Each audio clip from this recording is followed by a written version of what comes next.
हम अक्सर महंगी गाड़ियों, ब्रांडेड कपड़ों को ही अमीरी मान बैठते हैं, पर क्या सच में ऐसा है या फिर यह सब सिर्फ एक दिखावा है? चलिए आज इसी दिखावे के पीछे की सच्चाई को समझते हैं। इसे समझने के लिए चलिए दो लोगों से मिलते हैं। एक तरफ है करण, नई BMW, हाथ में लग्जरी घड़ी, मतलब एकदम हाई प्रोफाइल लाइफ। और दूसरी तरफ है रमेश, पुरानी सी मारुति चलाते हैं, किसी साधारण ढाबे पर खाना खाते हैं और हाथ में एक बिल्कुल बेसिक घड़ी। पहली नजर में तो कहानी बिल्कुल साफ लगती है ना? तो सवाल सीधा सा है, इन दोनों में से असली अमीर कौन है? करण, जिसकी हर चीज चिल्ला चिल्ला कर कह रही है कि वो अमीर है, या फिर रमेश, जो इतने साधारण से लगते हैं? जरा सोचिए क्या जवाब होगा, क्योंकि जो सच्चाई है वो शायद चौंका देगी। और यही हम सामना करते हैं दौलत के सबसे बड़े धोखे का। एक ऐसा धोखा जिसके शिकार हम सब कभी ना कभी हुए हैं। सच तो यह है कि असली दौलत वो नहीं होती जो दिखती है। ये अक्सर एक बहुत बहुत सावधानी से बनाया गया भ्रम होता है। तो चलिए अब पर्दा उठाते हैं। करण, जो इतने अमीर दिखते हैं, उनकी असली नेटवर्थ है -15 लाख रुपए। जी हां, आपने सही सुना, वो असल में कर्ज में है। उनकी BMW, घड़ी, सब कुछ लोन पर है। ये सिर्फ एक खोखला दिखावा है जिसके पीछे कोई दौलत है ही नहीं। और अब आते हैं रमेश पर, जो बिल्कुल साधारण दिखते हैं।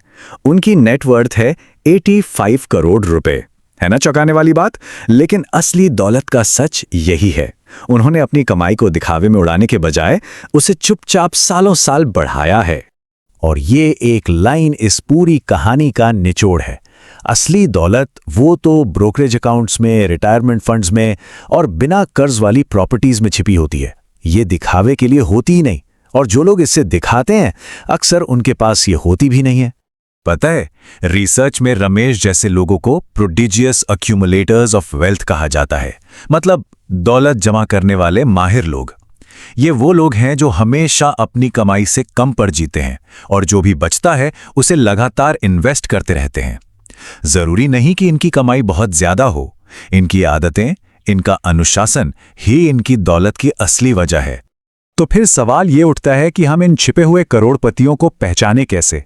चलिए कुछ संकेतों पर गौर करते हैं। और पहला संकेत है उनकी खर्च करने की आदतें। ये आदतें हमारी सोच से बिल्कुल अलग होती हैं। असल में अमीर लोग अक्सर एक साधारण, कई साल पुरानी कार चलाते हैं। वो बार बार एक जैसे सिंपल कपड़े पहनते हैं। उन्हें फैशन की कोई परवाह नहीं होती। उनका घर ज्यादातर कर्ज मुक्त होता है। और मजे की बात यह है कि उन्हें रोज की चीजों की कीमत मालूम होती है। वो पैसे की वैल्यू समझते हैं, चाहे उनके पास कितना भी पैसा क्यों ना हो। और ये सिर्फ कोई कहानी नहीं है, रिसर्च भी यही कहती है। करोड़पतियों के बीच टॉप 3 कार ब्रांड्स कोई लग्जरी गाड़ियां नहीं है, बल्कि वो है मारुति, होंडा और टोयोटा। क्यों? क्योंकि वो दिखावे के बजाय भरोसे और कम मेंटेनेंस को चुनते हैं।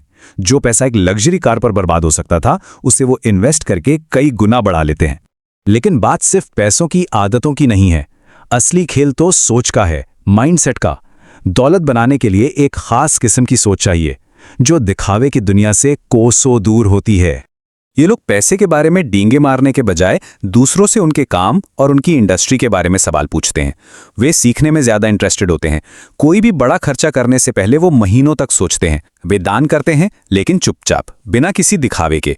और सबसे बड़ी बात, वो जो उनके पास है उसमें सच्ची खुशी और संतुष्टि दिखाते हैं। और ये उनकी सोच के सबसे बड़े फर्क को दिखाता है। उनके लिए दौलत का मतलब कोई नंबर नहीं, बल्कि समय और आज़ादी है। मतलब उनके पास इतने सालों का खर्चा जमा है कि वो जब चाहें काम करना बंद कर सकते हैं। असली दौलत पैसों का ढेर नहीं, यही आज़ादी है। और आखिर में आता है तीसरा संकेत, उनका फाइनेंशियल IQ। ये कोई किताबी ज्ञान नहीं है, बल्कि पैसे की वो प्रैक्टिकल समझ है जो उन्हें अमीर बनाती है और बनाए रखती है। वो कभी एक इनकम पर निर्भर नहीं रहते। उनके पास कमाई के कई अलग अलग रास्ते होते हैं।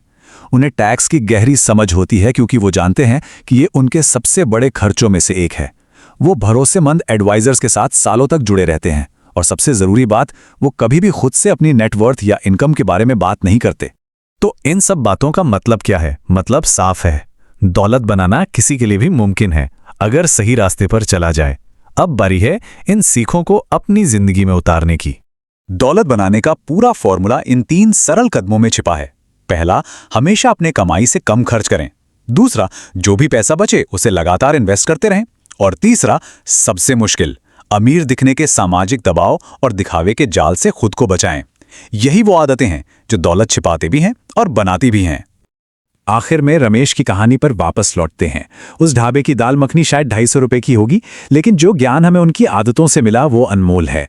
दौलत बनाना कोई रॉकेट साइंस नहीं है, ये बस हर रोज लिए गए छोटे छोटे सही फैसलों का नतीजा है।